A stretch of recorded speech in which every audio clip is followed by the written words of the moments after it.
Hey everyone, welcome back to another episode of the Retro Gamers Podcast. As I'm saying that, I don't remember the episode number, but you know it. 146.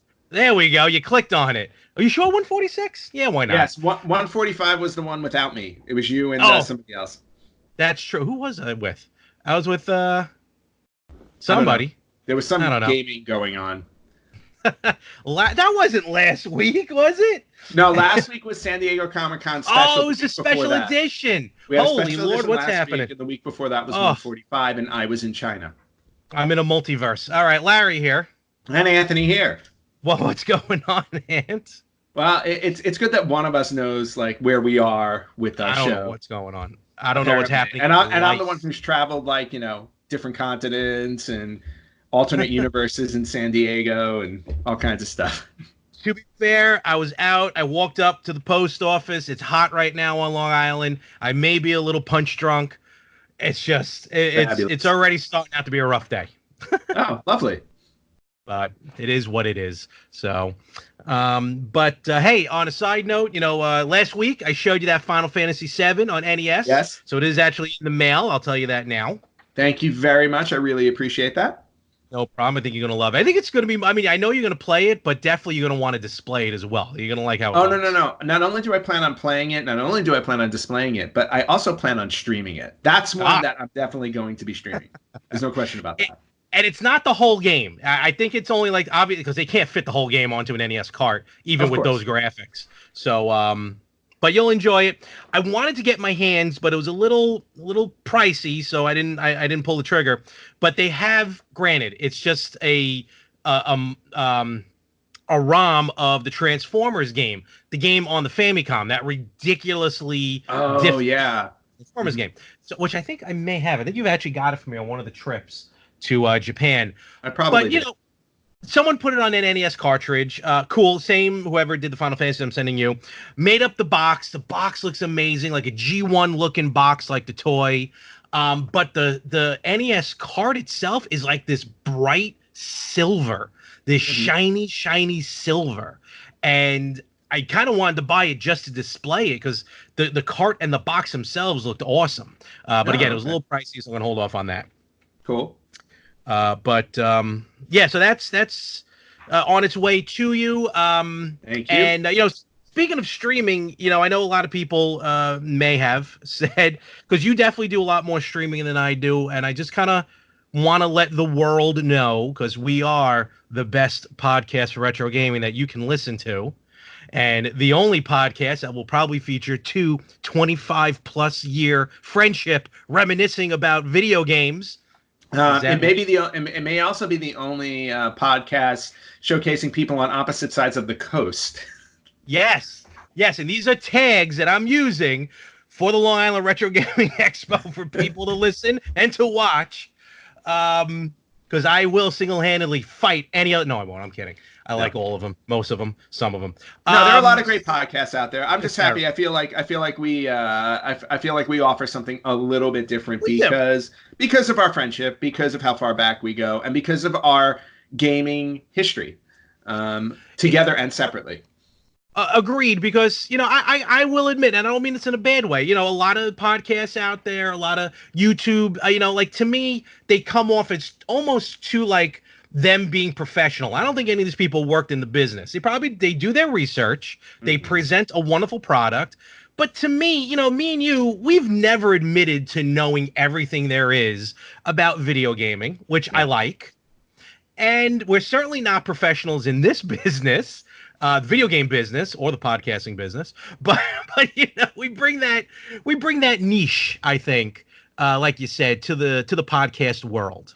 I think what you're trying to refer to is that we're flawed, and we're happy with our flaws. Yes, and we bring those with us whenever we do our show. And to be honest with you, I enjoy that because I feel like there's a more humanistic quality to it. Absolutely, we are personifying something. I don't know what. Yeah, I don't know what either. But you know what? But that's okay. The cool thing about it is I enjoy talking about gaming, and not only do I enjoy talking about gaming on the podcast, I talk about I enjoy talking about gaming with one of my closest friends who I've known for most of my life. Absolutely, yes. All those times ago on the yearbook committee. So Oh, what oh, I too many what I pikas. oh I haven't heard that in a while. Holy cow! Woo. What I was PTSD. what I was Or gonna is it say. PT? Is it PTPD? Post traumatic pica disorder. Good. I don't know. Either way, Tetris will solve that problem for you. That is very true. So again, my lack of streaming is really because the setup. I'm waiting, and when I get the Polymega, which I thought was Hmm. August, I really hope is next month. Even though they keep saying fourth quarter, I'm really hoping next month because I got in on the Right. first batch. Once I get those, I'm going to be more than happy to then finally hook everything up, get it going, and then start the streaming. Then you'll hear my frustration in trying to beat some of these games I never played before. But that's what Yep. I'm looking forward to. Yeah, And and for you and for me, granted, I haven't been streaming a whole lot lately. Life has been a little bit busy, but I personally plan on getting on a more regular schedule with my streaming, so that there's like a set time and day that I'm going to do it, almost like like any other show that we do. We drop our shows on Tuesdays. You're gonna start seeing me playing streaming at regular intervals, so that we can actually add that to our Retro Gamers podcast schedule. and someone who doesn't have a number of podcasts they can count on one hand, that works out well for you. I will certainly try to do something along those lines. Mm-hmm. I can't guarantee, other than you will eventually see more of my side of it. And what's cool is the way I see it, and I know actually I got to admit, we're kind of talking about this for the first time here, and I kind of like doing this here right now. Nothing Mm-hmm. major, nothing inside, nothing like I'm leaving, nothing like that. But I feel like I want to gear a lot towards like some of the handheld stuff, like Game Boy Mm-hmm. games and stuff like that. I mean, I'll play NES and Super NES, where I know you'll probably like lean towards more with the NES, Super NES. I feel like maybe a little more, maybe like Zeldas or RPGs. I know you played RPGs more than I did, like Yeah. a Final Fantasy or something. So you're definitely going to get a diverse streaming service, kind of, Mm-hmm. sort of, from us. Yes, and I think that's what's great because we both bring our strengths to the table. Like you said, you're more handheld. I know you're more platformer, more Yes. Nintendo, Yes. more shooter. Shooter Yes. games. Oh, yes. Like those are your things. Me, I'm also Nintendo, but I like I'm more puzzle based games, RPGs, a Hmm. little more action adventure. So I think between the two of us, we're kind of gonna cover all bases. I'm also good for cheesy games. So Yes. Me too. yeah, You so know, you'll see a bunch of those too. it's funny you mentioned platformer. There was a game on the Switch. It was a free download. The Switch has a lot of good free downloads. They're like these quick, almost like cell phone games. They just converted for the Switch, but free. But it was one of these kind of like fort building games, Hmm. defender games. I try playing it. It's just I'm like, there's just too much happening. I guess I have trouble, like, unless it's just moving forward or moving vertical and shooting. I just don't like a lot into like my game, which is why I like my game simple, why I lean towards a lot, probably why I lean towards the Nintendo a lot, Hmm. because there's not too many like games where, like, all right, first you got to select this card, then this card has this much power hits with a manga +7 roll, almost like a Dungeons and, that's why I never really played Dungeons and Dragons, Okay. the old school D&D. Um, but hopefully maybe I'll step out of that shell Hmm. and try some of that, and maybe we can challenge each other as well in that fashion. Yeah, I like the idea of challenges. I know Josh does too, since he always has us doing a bet every year. But Josh but is a ridiculous though, because he's gonna put me in the poorhouse again I know for because whatever it was we this I know year. we haven't talked about our 2019 bet because I think you kind of gave up in You January when I you walked in with won the it. JVC XI. You won it in the first 2 weeks. What the I know, hell? I know, I'm all set. But yeah, I mean, I think setting up challenges and things like that. I think we have a Yes. lot in store when it comes to streaming. So just for anybody who listens to us or watches us on YouTube, just be on the lookout for some streaming from us coming up soon. I'd probably say somewhere in the next, I want to say, couple of weeks, because I'm still finalizing my setup. Yeah, you're good. You're going to be good to go. Yeah, I'm going to be good to go probably within a couple of weeks. All right, and like I said, with the Polymega, and speaking of the Polymega, I'm going to be a little rude and turn my back to the camera for a moment, because as you can see, I have my setup here and everything like that. Gorgeous. But I am starting to now collect the CD-based games. Let me get back in focus here. CD-based games for the CD systems on the Polymega. And I kind of want to show off some of the ones I've already bought. Without, nope, there goes everything. All right, everything's it all falls apart. You go, son of a gun. And I'm really looking forward to it because, Ant, that's why you are purchasing the Polymega, really because of that, the CD-based games. I know you're not doing the modules, but no. I bought it specifically, well, because I have the Retro Freak from Japan, I can already do all my cartridge-based stuff, so I don't need that part of the Polymega. Now, granted, if the Polymega base unit turns out to be as good as I'm hoping it is, I think I'll go back and probably buy the other modules. But for now, I'm just sticking with the CD based version, because between that and the Retro Freak, I have everything covered. And specifically, the reason why I want to do that is because I really want to not only preserve, but I also don't have the space to keep all of my systems out like I want to. Yes. So just being able to take the remaining 7 or 8 on my shelf and just leave 2, much better. So that's my main reason for getting the Polymega. It's also the main reason why I picked up the Retro Freak in Japan. Yeah, kind of consolidate, which is good. Yes. So I want to show what I've got so far as CD-based games. Now, I was going to play the PlayStation 1. I have a book full of my PS1 games. I'm not going to bother with that. But just some of the cool stuff, and I've probably shown it before, so, forgive me. But a couple things. Son of a... I just broke that. Did you break a game? Not the game, but I broke the case. All right. It's not the end of the world. You can actually buy cases on eBay. You should be fine. Do not worry. Do not fret. I just shown the box. TurboGrafx sidearms. Nice. Which is pretty cool side scroller there. As I now daintily put it back into basically what they use an old PS2 game. This one here I thought was pretty interesting for the Sega Saturn. Black Fire. Ooh, so, nice. Yeah, okay. So Black Fire. I'm gonna go through these somewhat quickly because Ant, while I'm doing this, I kind of want you to try and think of maybe some good stuff to purchase. Here is a fun one. It's just a fun Sega Saturn WrestleMania, the arcade game. Very nice. Fortunately, Bret Hart's on the cover, but I deal accordingly. Thankfully, Bret Hart's on the cover. Sega CD, the in-box 9er. I still have Sewer Shark. Yeah. I loved Sewer Shark. I always had a problem powering up. Yes, that was always my problem. In fact, the one time, and I remember this very clearly, the one time that I remember powering up in Sewer Shark was the one time I beat the game. Oh, really? Yeah. And at the end of it, the game is only, I think, 25 minutes long. Probably. I mean, because again, it's full motion video. Mm-hmm. So those didn't particularly go on for a long period of time. Up next was this looks good, and I've heard from a couple of people it's actually a good game on Sega CD, Hook. Oh, okay, interesting. Yeah, so I thought that was, I don't know, I don't know if it plays like the arcade, but you give it a shot.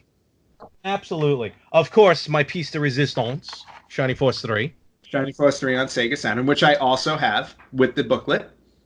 Yes, you do. This is cool only because I picked this up more for nostalgic purposes because it's been a long time since I saw something in this box, which I think, again, also broke. But it's Nova Storm for the PlayStation, but in the old school big box. I love the old big boxes, and when I do see them in stores, I try to pick them up. I have a few. Yeah. Very nice. Yeah. That's pretty cool. I got a handful. I got 4 games left. Again, some of these you saw. Mickey Mania, The Timeless Adventure of Mickey Mouse on Sega CD. Since Disney is taking over the world right now, you might as well play all the Mickey games. Star Wars Rebel Assault, also on Sega CD. Which I also have. And then previously shown Shining Force CD. Which I do not have. And Sonic. The original Sonic CD. Sonic Boom. Arguably the greatest Sonic game. I also picked up. It's a fantastic. Two back over there. Yeah, right. Star Wars Arcade for the Genesis 32X. I never owned a 32X. Oh, I did very briefly. I remember. It was terrible. And you only had I think you only had Raw, right? That's it. I bought Raw from Funko Land. It stunk, and I wound up trading it in. So Star Wars Arcade on that. So my current situation is out trying to find, again, CD-based games, TurboGrafx games as well. I do have a handful of TurboGrafx games, and any games that just happen to pop into your head as far as some classics from the Sega CD that I should be on the lookout for. Sega CD, I would definitely tell you to pick up Night Trap, no question, and not limited run Night Trap, the original Night Trap.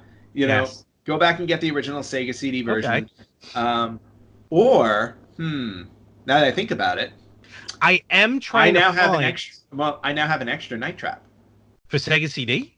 Yeah, because Frankie found me the full version in the box. Yeah. I have Night Trap, but I just have the CDs. I don't have the that don't bother me. Yeah. So I will.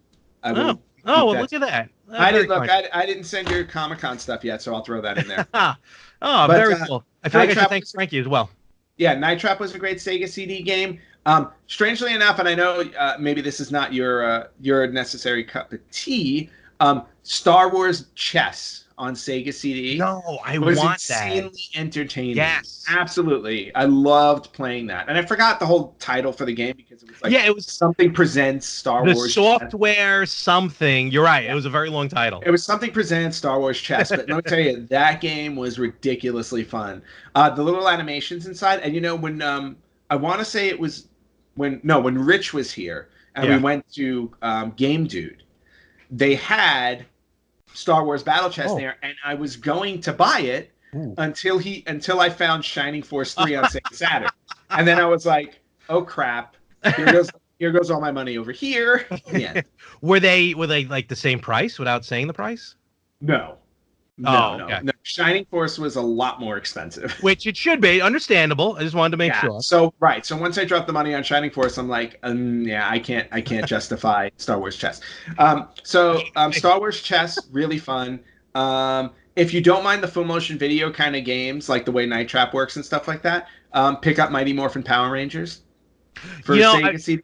Yeah, because that's just like a fun episode to play. Yeah, it's 5 episodes. I think it's the first 5 episodes of the show, if I'm not mistaken. And again, it's just the type of thing where it's like you have to press buttons when they appear on the screen quickly enough in order to keep the video moving. That's all. Like Sewer Shark, and what was that road racing game? Road Mercenaries? I can't remember. I gotta remember. I used to play it a lot. So, and of course, which I'm having trouble finding. When I say finding, meaning like locally. I know what you're gonna say. Mm-hmm. Not on eBay. WWE Rage in the Cage. WWF Rage in the Cage. Yes. I love WWE Rage in the Cage. I love WWF Rage in the Cage. 20 superstars, steel cage matches. What? Full motion. If you let it play a little bit, right? Then they come on the screen like to cut a promo on you or something. No, what would happen is you could preview their finishing maneuvers when you were selecting people, and it would show you the video of that. But outside of that, it had the 16-bit raw basic graphics and animation. So and it was really good. And plus you had you had more, like Raw at the time had 12 guys in it, and Rage in the Cage had 20. So and at that time 20 was a lot for a wrestling game. No, totally. I remember hearing about that, and like some of the guys, like the Nasty Boys were in it, IRS was in it. I'm like, look at some of these guys that are in here, and of course the steel cage. So. And of course the steel cage, which made it really enticing. So Rage in the Cage is definitely one you want to check out. I'm trying to think now. I'm just trying to think of like other Sega CD games I have. So like I believe I have Dracula and Frankenstein as a 2-pack, but I don't remember those being very good. I picked up Sherlock Holmes because I love those. I love mystery kind of games, which are fun for me. Again, these were things I picked up on a whim. I've never played them, but I have them in my collection, so I plan on playing those. You could also give sports games a try on Sega CD. I know I've got an NHL game. NHL.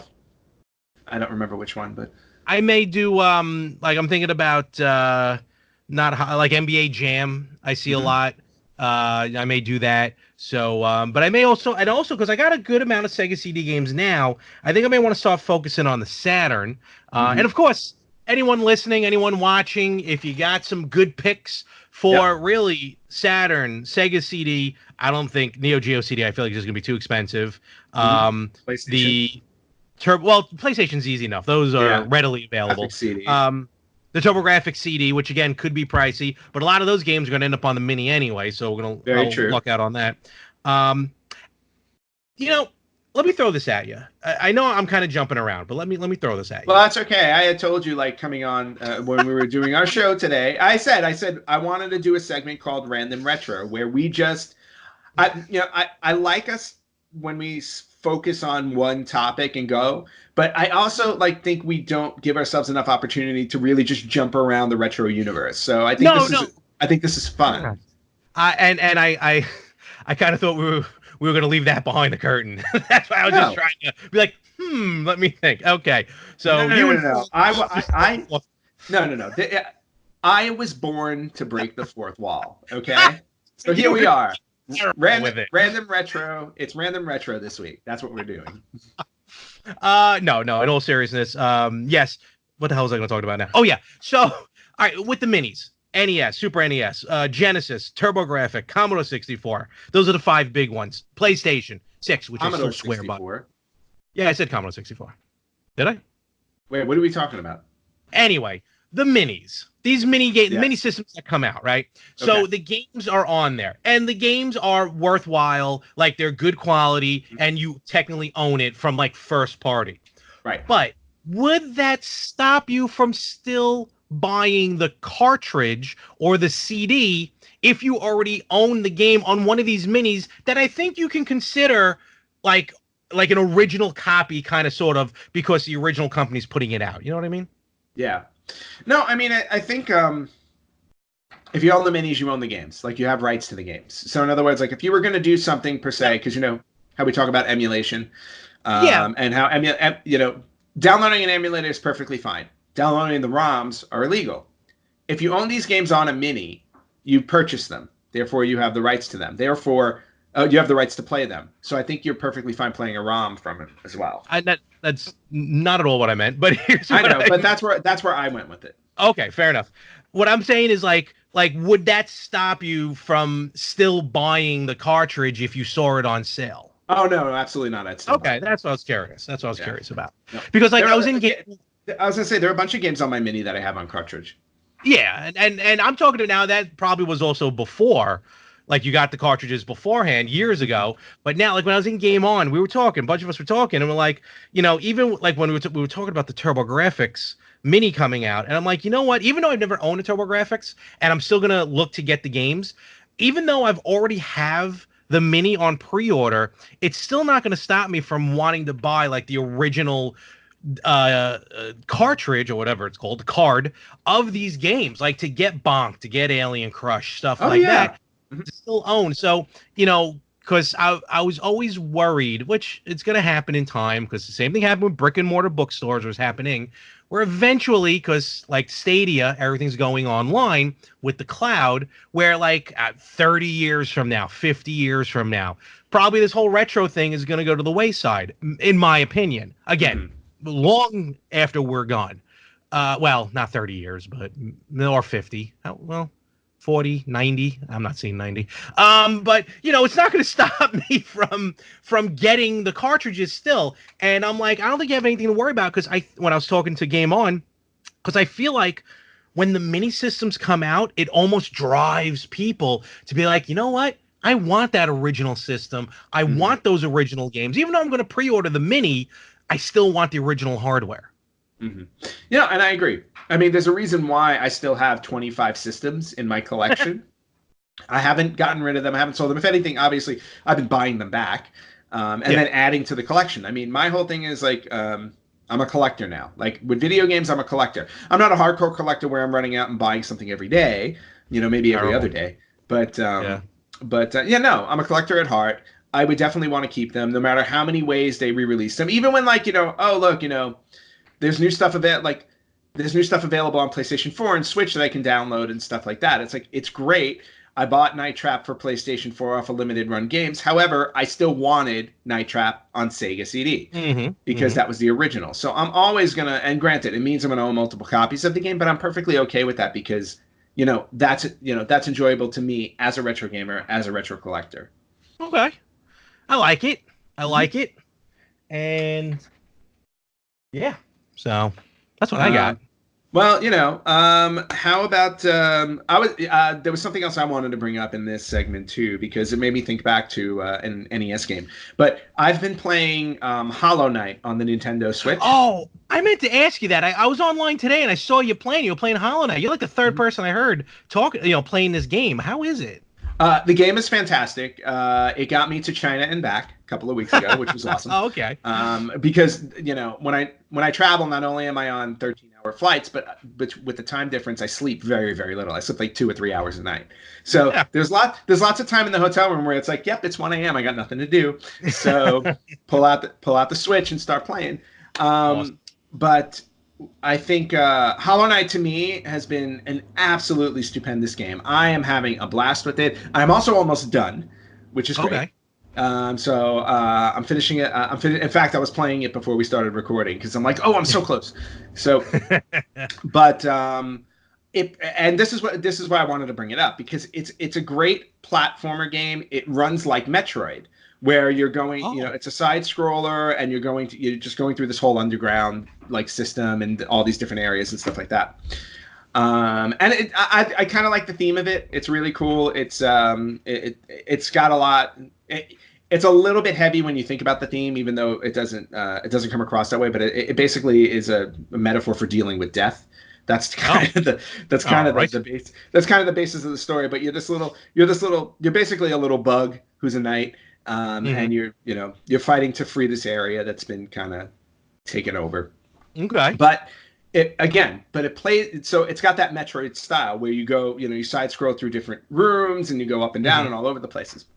What I find intriguing about it is that I remember when I was a kid, I hated Metroid because I wasn't crazy about it either. Well, no, because here's what it was. I couldn't figure out where to go. It's like I would go a few screens and then I'm like, I'd go down and go back up, and then I'd go in circles, and I'm like, I have no idea what I'm supposed to be doing.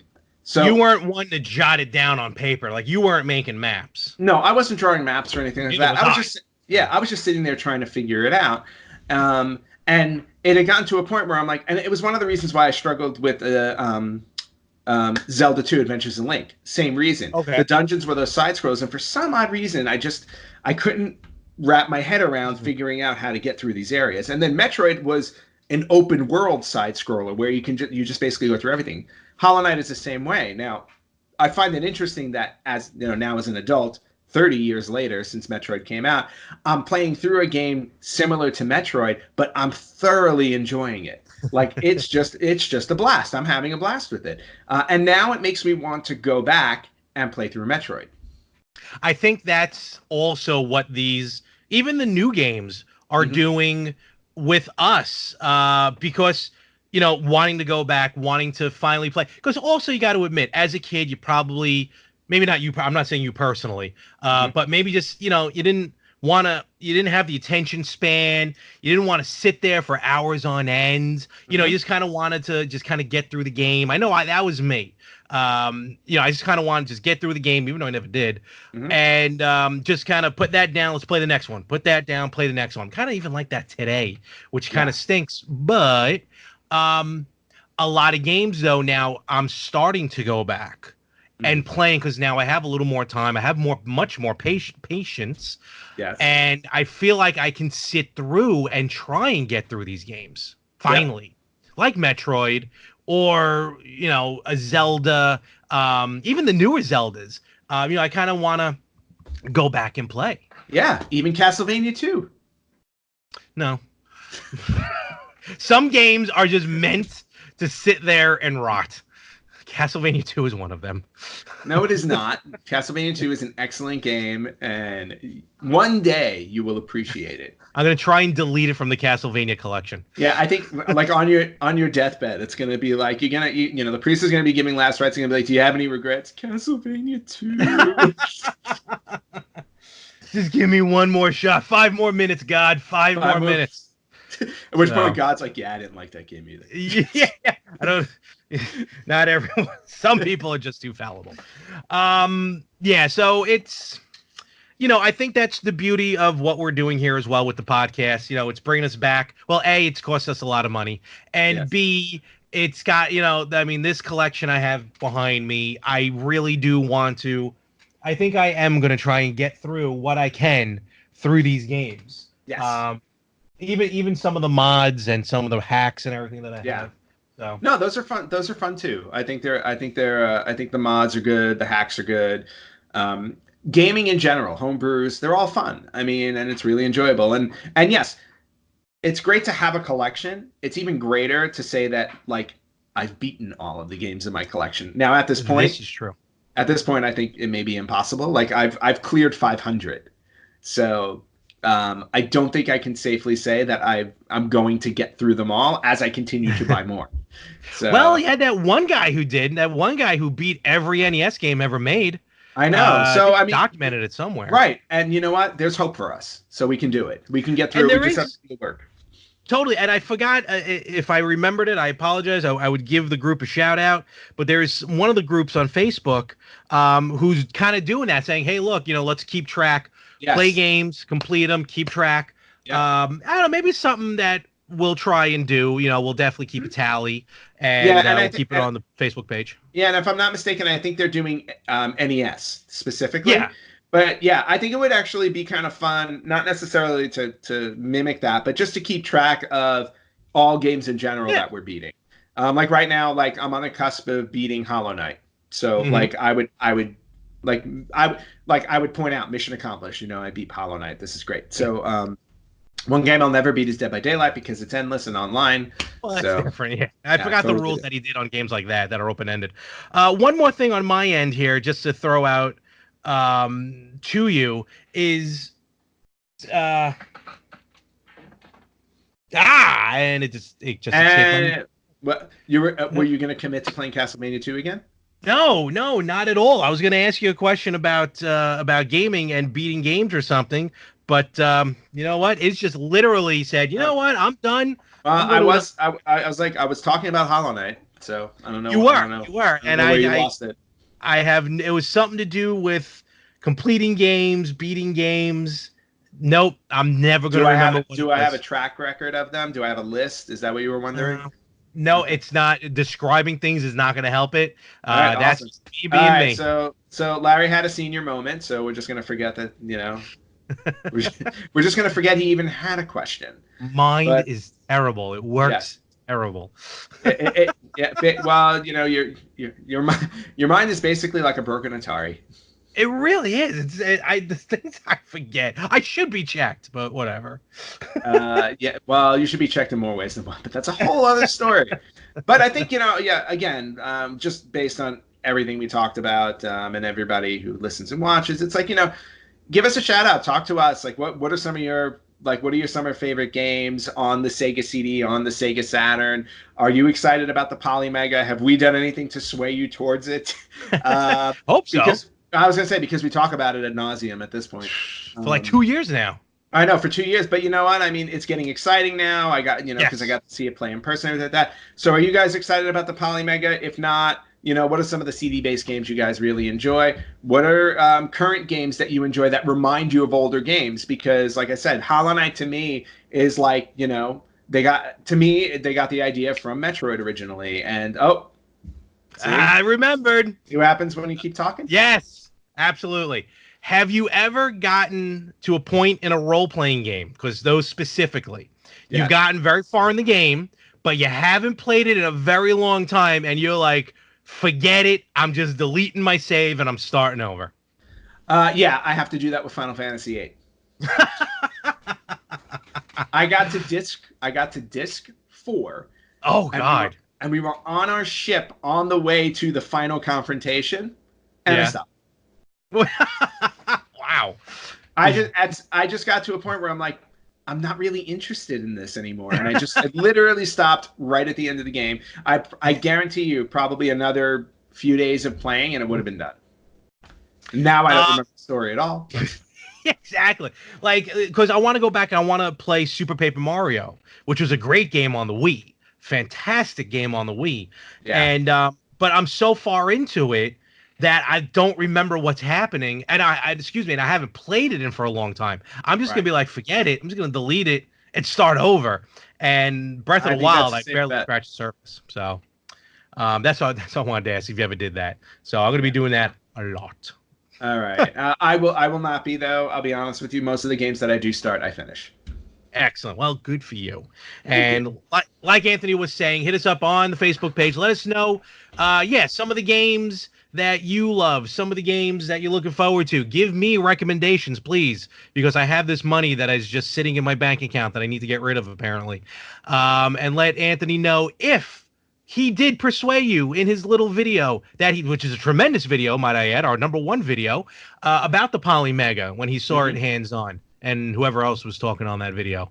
And just let us know in the comments, in the descriptions, and we will be back in a moment.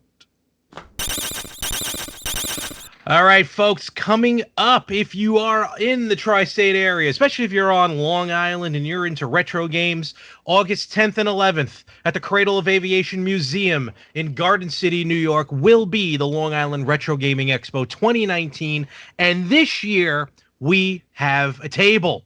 We do. We, And this year, I will not be there. no, unfortunately, you will not. Sorry. That's okay. That's okay. You're going to be there in some way, shape, or form. We are Correct. going to try and Skype you in if we can.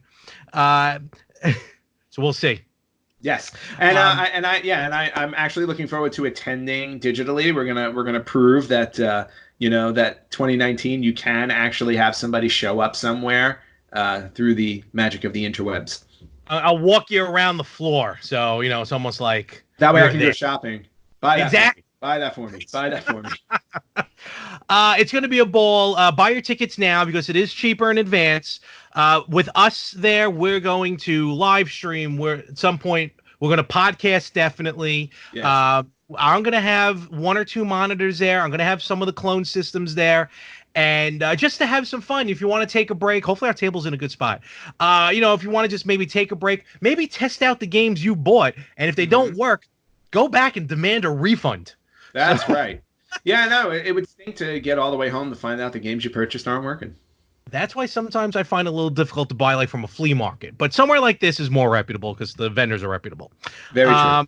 There's going to be a lot of speakers there. There's going to be some tournaments. There's going to be a pinball tournament. There's going to be tabletop gaming there.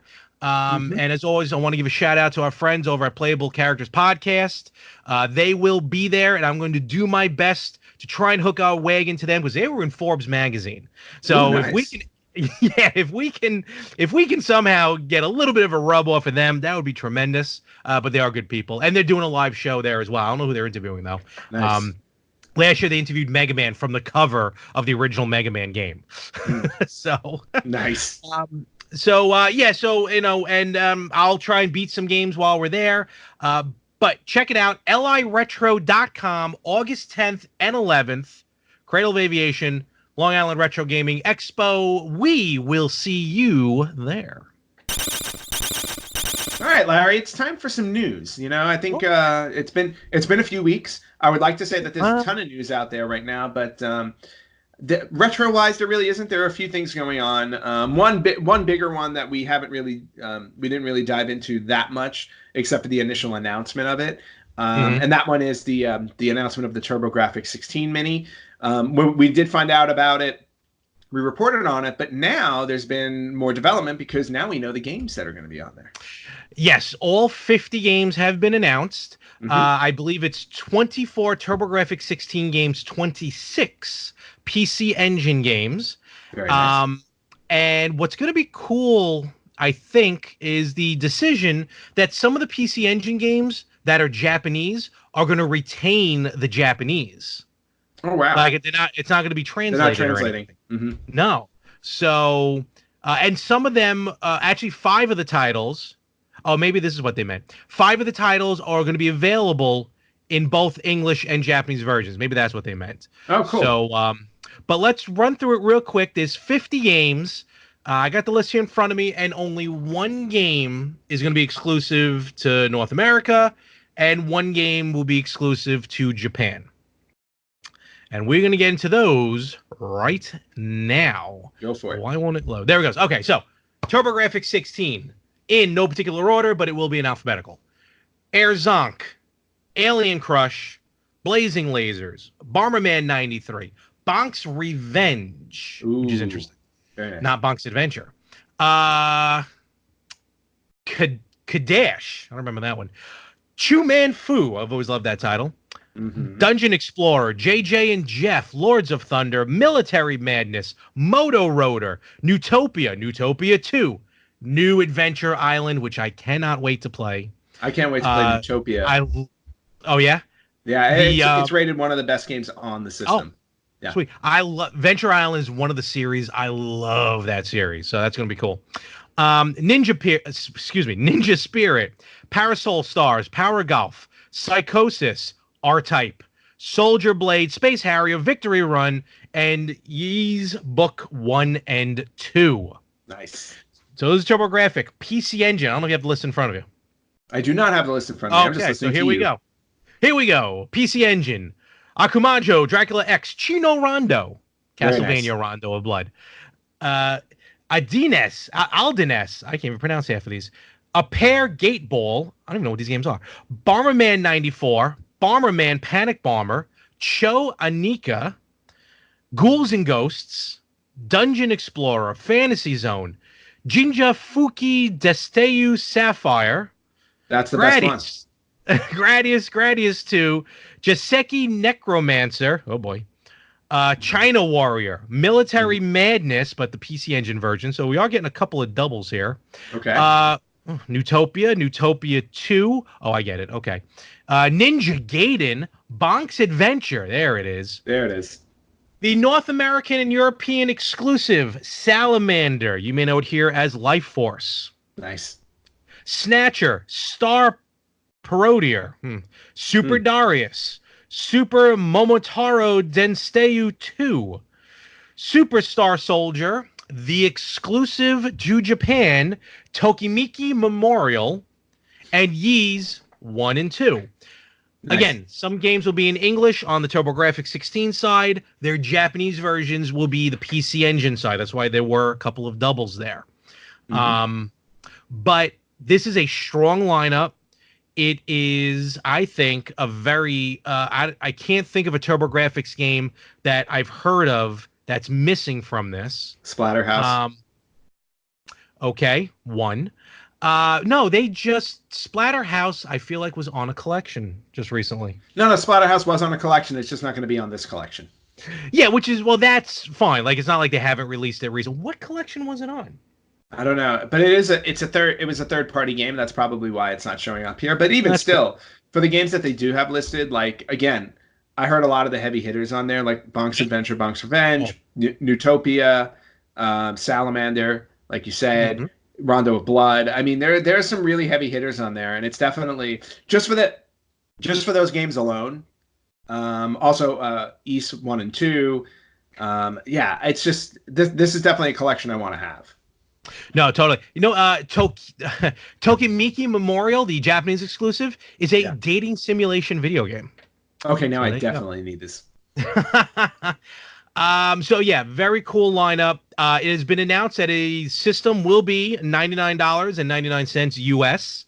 It will come with 2 controllers. Nice. Up to 5, though, you can use with the multi-tap that you can buy separately. Oh wow! Of course, okay. It's gonna run on USB Micro B, power-wise, and it is set to release March 19th, 2020. Very nice. That's gonna be cool. I'm looking forward to this. This is gonna be a good one. Oh no, it's definitely gonna be good. And again, it'll give us an opportunity to play a lot of games that we never had the opportunity to because neither of us had a PC Engine or a TurboGrafx 16. Yep, totally. And I like as well how some of the games like Rondo of Blood will be the original CD-ROM version of the game, which is probably the next to Symphony of the Night, probably the best Castlevania game that's out there. Agreed. In my opinion. Agreed. So, all right. Very cool. Moving on from that, I'll throw something out. that I read, Sure. and it's Nintendo Switch related. And we recently got the release to celebrate the 25th anniversary of Doom. Doom is 25 years old. Holy cow! Unbelievable. Yep. Bethesda has released Doom, Doom 2, and Doom 3 all on the Switch. They're all available for you in their eShop to purchase. Very interesting note, though, about them is that if you purchase Doom and Doom 2, just 1 and 2, not 3, but if you purchase 1 and 2, you actually need a Bethesda account to play them, which is interesting. Weird. Yeah, very weird, because the third one you can just play, but the first two you need to actually have a Bethesda account, and I don't know why. That's weird. I mean, that's probably just a free sign up, but still. But still, you know what I mean? It's yeah, it is interesting, and I don't know if it's Bethesda's trying to get like an email list together because they're about to make another announcement, maybe another Doom. I don't know. Well, Doom Eternal is coming out. Doom Eternal is coming out, and maybe that's what it is. It's just for marketing purposes. But I found it interesting though that you can play Doom 3. They don't really care if you play Doom 3. It's like, we don't care. Don't sign up. Well, Doom 3 was also more with the newer consoles anyway at the time. Sure. But it's pretty cool. Doom and Doom 2 are both only $4.99 US dollars, so very inexpensive. Yep. Doom 3, which is more graphically powerful, but still only $9.99. Not too shabby. And Doom is the game, to me, I mean, you got your Wolfenstein, but to me, Doom is what put first-person shooters on the map. Yes, that it did. So, very cool. And it's funny, I was looking at it. Well, yeah, Wolfenstein as well. I was gonna buy this. I may still. This is one of those games where I'm like, for $5, maybe I should just download it. I do have Doom on the Xbox 360, so I'll probably by the end of the day I'll probably purchase it. But for now, still on my wish list. You'll buy it. Okay, so I said this a couple weeks ago.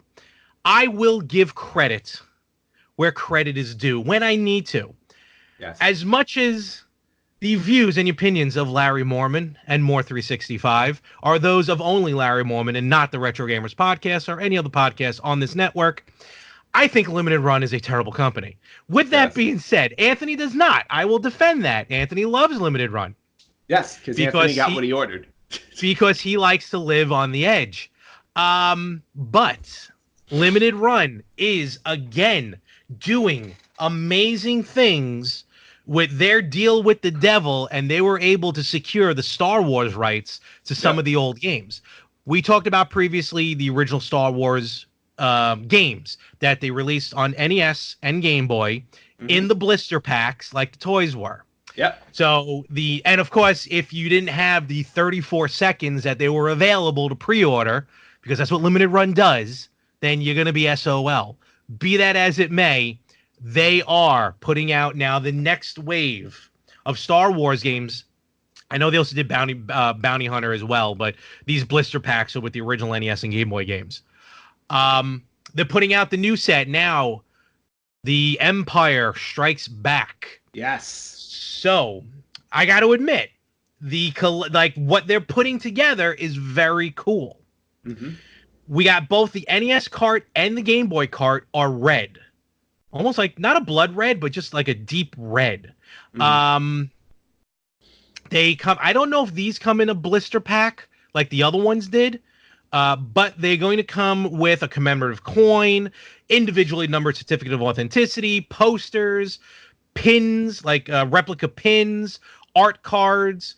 As this push for Limited Run, as they say, forever physical. So it's pretty cool. And a manual.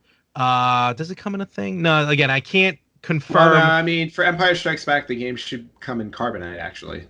That is true. Maybe that red's supposed to be carbonite. I don't know. So those are coming out. Very cool looking. They retail for $85 each for this grouping. So what they're also putting out now, this game I loved, and I got to admit, it kind of makes me want to buy this third party from someone other than Limited Run, but Shadows of the Empire on the N64. That game is great. I love that game. I still own that game. Game was phenomenal. Yep. This one will be on a transparent purple shell. Yes. It will also come with certificate of authenticity, game manual, cards, posters, coin, an enamel pin that looks like the cartridge. Again, this one's going to be $90 for the N64 card. There again, I mean, I hate them. I wish they would go under. But these games they're doing tremendous stuff with these Star Wars games. Yeah, no, they definitely are, and I have to say I'm very impressed. I did not purchase the Star Wars one. I won't purchase the Empire Strikes Back only because budget issues. I can very easily go in the hole for these things. Well, they said you own it as well, so yeah, but yeah, I already own these, which is great. So. And then if you want to play these games as well on your original systems, which you would, Hyperkin has bent over backwards, and they unfortunately have signed a deal with Limited Run, again, my opinion only, to make wireless controllers for the NES and Super NES. That's awesome. I think they're actually Bluetooth. You put the receiver right in the original console, and then the cartridges themselves are like Hyperkin. They really did good with their controls. I like how they feel, very ergonomic or whatever. But these you can, there's a blue NES controller, there's a red NES controller, and then there's like a pink Super NES controller. But unfortunately, they say limited run on them. But the controllers are really good, and you can buy those as well. But yeah, limited run. I hate you. But man, I got to give you credit for these Star Wars games. Limited Run, you're awesome. Keep doing what you're doing. Friend of mine at work, I think he said he like ran off. He took a break. He's like, I gotta go. I'm like, what, the Limited Run? He's like, yeah. He comes back. He's like, I think I probably spent about $700 because he bought multiple copies and he plans on like selling them. You know, obviously he's gonna try and flip them. So I'm gonna see what I can do. I'll pay him more money than what he bought. I have no problem paying him more money to see if I can get some copies of these. Nice. Well, let me know how that works out for you. I will. Meanwhile, moving on, and this is more current news, but Nintendo has been in a little bit of legal trouble lately with their Switch, and this is the dreaded Joy-Con drift issue. Yes. And for those of you who have a Switch and have not experienced this, I experienced this about a month after I got my Switch. And at the time, because it was still under warranty, you know, I had to send my entire Switch back, not just the Joy-Con that wasn't working, but I had to send my entire Switch back for them to fix it. And I was without the Switch for a month. But the idea is that your Joy-Con, your characters will drift on screen even though your Joy-Con isn't being activated by you. So what was going on was people who were having this issue after the warranty expired were sending their Joy-Cons in, and Nintendo was charging them to fix it. Eventually, a bunch of people got together, got a lawyer, and they said, hey, wait a minute, you know what? These things were defective from you guys. You shouldn't be charging people for it. And now Nintendo has graciously agreed to fix the Joy-Con drift issue for everybody for free. And if you were charged for it, they will give you a refund. So that's interesting, yeah. Yes. So if you did, and I'm assuming the refund is going to be eShop credit or something. I can't imagine. It'll probably be. I would hope it's a refund. So anyway, if you had a Joy-Con drift issue with your Switch and you had it fixed by Nintendo and they charged you for it, look into this because you can get your money back for this issue. Did you pay? No, because it was only a month in. It was under warranty. So, you know, this drift issue thing, you know, I know it's like on Nintendo, everyone's getting on Nintendo. It happens with control. I have a drift issue on the Xbox One X. Every time I play PUBG and I pull up my map, the cursor just magically starts moving on its own. It's just the sensitivity of these controllers. Look, I'm not saying that Nintendo was, you know, is right or wrong. I'm just saying this is what happens with the type of technology that we have with some of these controllers. So it's not just a Nintendo thing. I think it's just a analog controller thing, but it's good for Nintendo that they are doing this. Well, and I appreciate you defending Nintendo. No, I'm not defending Nintendo. I'm defending the technology. Yeah, well, but it wasn't a technology issue. It was the way that they put the thing together. Because you know, having a random Joy-Con drift issue is one thing, but like this thing has gone rampant among a large number of people. That's why it became a case. Because if it was just a handful of people, it's like, well, you know, things are going to get defective over time. There's nothing we can do about that because controllers break. I was like, it's the fact that so many people were having the exact same issue. That's when it actually became a production problem on their end. Yeah, And no, no, that's yeah. I get that part. It's probably a lot of the first run. I mean, I got 2, 4, 6, 8. I got 4 pairs of Joy-Cons. So I have 8 Joy-Cons. Yes, and I pre-ordered the 2 new pair of Joy-Cons, the new colors. Oh So wow. those will be coming. Yeah, apparently I'm collecting Joy-Cons now. Yeah. But I still have my original 2, and that's it. well, I had the gray Joy-Cons, obviously that came with the system, and I started experiencing that left Joy-Con issue.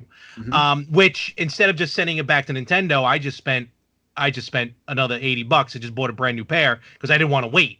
And that worked out fine. And in the long run, it turns out well because they're mostly all different colors because that's my OCD kicking in if other people come over. So, what I'm saying is, again, good for Nintendo. Xbox did the same thing. They were having issues. They started repairing stuff for free. So hopefully, even though I didn't hear anything from Nintendo first party. Did Nintendo officially announce this? Yes. Okay, good. All right, because for a little while, just people were assuming. No. No. They are fixing it in North America. I believe they've also announced that they're going to be fixing it in Latin America. That was the latest. Oh, okay. News. All right, cool. All right, fair enough. So go out, get your Joy-Cons fixed, or just buy a new pair. Or get your refund if you've already paid too. for it. Mm-hmm. That too. All right, cool.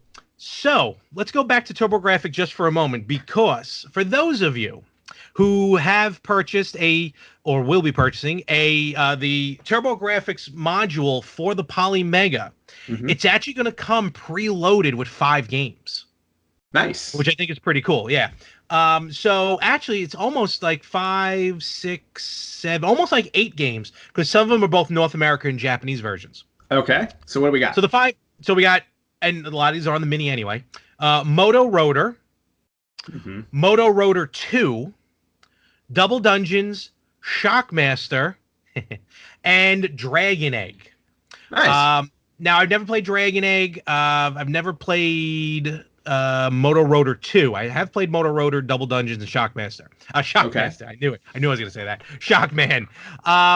All good games. Very cool. Right out of the box. You're going to be able to play those games. Nice. Something to look forward to on top of all the other games. You can just pop right into the Poly Mega. So be on the lookout for that. Yeah.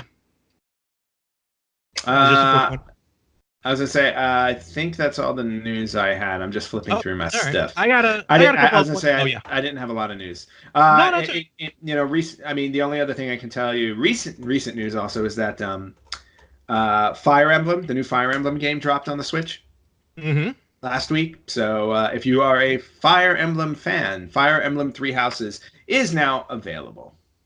You know what? I do want to. Not as much news, but I want to take the rest of the podcast real quick because we're starting to come to an end anyway. Yep. We really haven't had a chance to comment on it. I know it's newer stuff, but I still want to comment on it. The Nintendo Switch Lite. Yes. It was announced. We did talk. I thought we did talk about it a little. Did we? Yes, we did. Did we talk about it? Because, kind of like the idea of actually, is this for everybody?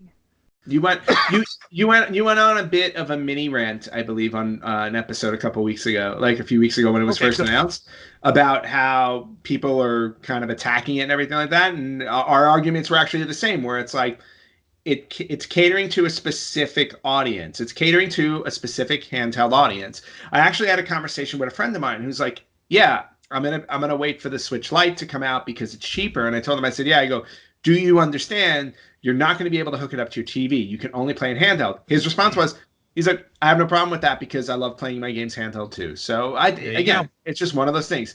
If you love playing handheld games, you're not worried about hooking up to your TV, you're all good. All right, cool. I forget which rants I go on, so you go on many. So the last one I want to mention then is this is very cool. You maybe seen them in like Target and Walmart and stuff, like these little mini arcades. They're called My Arcade, little ones. So new ones are coming out. Contra. Ooh, I like that. The NES Contra, might I add. Not the terrible arcade Contra, but the NES so Contra. About the arcade Contra? It's just I mean, had cutscenes. It did, but then so did the Famicom version. Very true. So the little tiny stand-up arcade, I think will only have Contra 1. Okay. Contra. They're also going to put out kind of like a handheld version. I mean, they're both technically handheld, but like a portable type looking one called a Pocket Player, and that will have both Contra and Super C. Nice. So it's pretty cool. Just little little fun things to have, especially if you collect these little guys. So pretty cool. Nice. Oh, excuse me. You are excused. And of course, they are portable. So that's the biggest part of that. Really fun. You can add it. You can add them to your Rainbow Bright collection. I gotta stop playing that. Actually, I would love to see you figure out a way to live stream that game. Well, there's no output, so that's not happening. There's a way. Where there's a will, there's a way. Just put your phone over it. Exactly. Yes. So, and I think with that, unless you have anything else, I think we'll start to bring this in. No, I think we can wrap this up. We're good to go. All right. Time to bring it into port. So another wonderful episode here. What do we got happening? Again, if you're in the Long Island area, come check out the Long Island Retro Gaming Expo. We will be there. Yep. Next weekend, I will be at a horror convention called Midsummer Scream. Oh, cool. And I will be meeting the majority of the Nightmare on Elm Street 3 Dream Warriors. Oh, that's cool. That's cool. Yes, I'm very excited about that. And they just completely unrelated, but on a side note, they started to announce some of the guests for Chiller Theater in October. Uh-huh. Yep. So they're doing a massive Warriors reunion, like nice. nine actors and actresses. Very cool. They are doing an Airplane reunion. Oh, that's awesome. And they're doing a Revenge of the Nerds reunion. Even better. Holy cow. I'm like, Ogre, I'm there. That's awesome. No Jefferson Darcy, though. Not yet, at least. So, but with that being said, hit us up on Facebook, Instagram, Retro Gamers Podcast. Email us at, email at theretrogamers.com. And we got any other social media? Where can they hear us? Where can they listen? You guys can listen to us wherever you listen to podcasts, Amazon Alexa, Spreaker, iTunes. You name it, we're on there. Spotify, we're on there too. You can watch our episodes on YouTube. Just look up Retro Gamers Podcast. Again, on our Facebook page, facebook.com/Retro Gamers Podcast. And of course, check us out on Podcoin. You might as well get some points for listening to podcasts. It's nothing. You're not doing anything different than just earning some points. So check us out on Podcoin. And with that, I think we'll call it a week, shall we? We shall. All right, Ant. Have a good time there at Screamfest or wherever you're going to. Midsummer Scream, thank you very much. All right. And you have a wonderful week. Please try and finish a game. We'll see. I'm going to Game On today, so we're going to see what happens. Okay, please don't spend all of your money. And with that, we will catch you right here next week on the Retro Gamers Podcast.